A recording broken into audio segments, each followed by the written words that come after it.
সম্মানিত দর্শকবৃন্দ, আসসালামু আলাইকুম ওয়া রাহমাতুল্লাহ। আশা করি আপনারা সবাই ভালো আছেন, সুস্থ আছেন। আজ আমরা আল কুরআনে অতীত জাতির ইতিহাস ২১তম পর্ব হযরত সালেহ আলাইহিসসালাম ও সামুদ জাতির ইতিহাস সম্পর্কে আলোচনা করতে যাচ্ছি। আজকের ভিডিওতে হযরত সালেহ আলাইহিসসালাম ও সামুদ জাতির ইতিহাস কুরআনের আয়াতগুলি উল্লেখ করে নিয়ে আলোচনা করা হলো। আজকের পর্বে হযরত সালেহ আলাইহিসসালাম ও সামুদ জাতির ইতিহাস শোনার আমন্ত্রণ রইল। সূরা হামিম আর-সিজদার ১৭ ও ১৮ আয়াতে বলা হয়েছে যে, সামুদ জাতির সামনে হেদায়া পেশ করলাম, কিন্তু তারা পথ দেখবার পরিবর্তে অন্ধ হয়ে থাকাই পছন্দ করল। শেষ পর্যন্ত তাদের কর্মকাণ্ডের বদৌলতে অপমানের আযাব তাদের উপর ভেঙ্গে পড়ল। আর আমরা সেই লোকদিককে বাঁচালাম যারা ঈমান এনেছিল এবং গোমরাহী ও দুষ্কৃতি হতে পরহেজ করেছিল। সূরা আজ-জারিয়াতের ৪৩ থেকে ৪৫ আয়াতে বলা হয়েছে যে, আর তোমাদের জন্য নিদর্শন রয়েছে সামুদ জাতির ঘটনায়। তাদেরকে বলা হয়েছিল যে, একটা নির্দিষ্ট সময় পর্যন্ত সুখ ভোগ করে লও, কিন্তু সতর্ক সংকেত পাওয়ার পরও তারা তাদের রবের বিধানের পরিপন্থী আচরণ করেছিল। শেষ পর্যন্ত তাদের উপর তাদের চোখের সামনে দেখতে দেখতে এক আকস্মিক আযাব চেপে বসল। এরপর না তাদের উঠবার শক্তি ছিল, আর না তারা আত্মরক্ষা করতে সক্ষম ছিল। সূরা আন-নজমের ৫১ আয়াতে বলা হয়েছে যে, আর সামুদকে এমনভাবে নির্মূল করেছেন, তাদের একজনকেও বাঁচিয়ে রাখেন নাই। সূরা আল-কামারের ২৩ থেকে ৩১ আয়াতে বলা হয়েছে যে, সামুদ সাবধানবাণী ও হুঁশিয়ারিসমূহকে মিথ্যা মনে করেছে। তারা বলছে যে, একজন মানুষ যে আমাদেরই একজন, আমরা এখন তারই পিছনে চলতে শুরু করব। তার অনুসরণ করতে শুরু করলে তার অর্থ হবে যে, আমরাই বিভ্রান্ত হয়ে গিয়েছি এবং আমাদের বিবেক বুদ্ধি নষ্ট হয়ে গেছে। আমাদের মধ্যে শুধু এই এক ব্যক্তি কি এমন ছিল যার প্রতি আল্লাহ বিধান নাইল হয়েছে?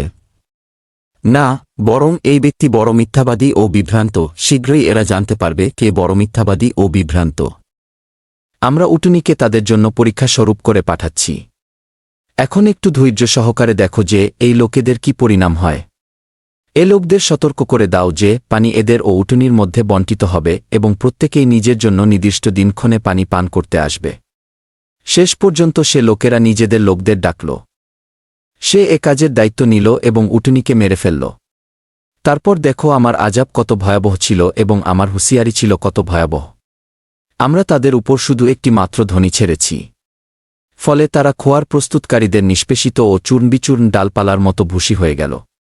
সূরা আল-হাকবার ৪ ও ৫ আয়াতে বলা হয়েছে যে, সামুদ ও আদ সেই আকস্মিকভাবে সংঘটিতব্য মহাবিপদকে অবিশ্বাস করেছে।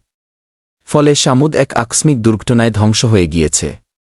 সূরা বুরুজের ১৭ থেকে ২০ আয়াতে বলা হয়েছে যে, তুমি কি সেই সৈন্যদের খবর জানতে পার নাই, ফিরাউন ও সামুদের, যারা কুফরি করে তারা সর্বদা অমান্য করে, অথচ আল্লাহ তাদের পরিবেষ্টন করে আছেন। সূরা আল ফজরের ৯ আয়াতে বলা হয়েছে যে, আর সামুদের সাথে যারা উপত্যকায় পাথর কেটে গৃহ তৈরি করেছিল। সূরা আশ-শামসের ১১ থেকে ১৪ আয়াতে বলা হয়েছে যে, সামুদ নিজেদের সীমালঙ্ঘন ও অমান্য করল। সেই জাতির সর্বাপেক্ষা অধিক দুষ্ট ব্যক্তি যখন ক্ষিপ্ত হয়ে উঠল, তখন আল্লাহর রাসূল তাদেরকে বললেন, সাবধান, আল্লাহর উটনীকে স্পর্শ করো না এবং পানি পান করতে বাধা দিও না। কিন্তু তারা তার কথাকে মিথ্যে মনে করে উটনীকে মেরে ফেলল। শেষ পর্যন্ত তাদের গুনাহের শাস্তি স্বরূপ তাদের রব তাদের উপর বিপদ চাপিয়ে দিলেন এবং সকলকে একসঙ্গে মাটিতে মিশিয়ে দিলেন। আজকের ভিডিও এই পর্যন্তই শেষ। ভিডিওটি শুনতে কেমন লেগেছে তা কমেন্টে লিখার অনুরোধ করছি।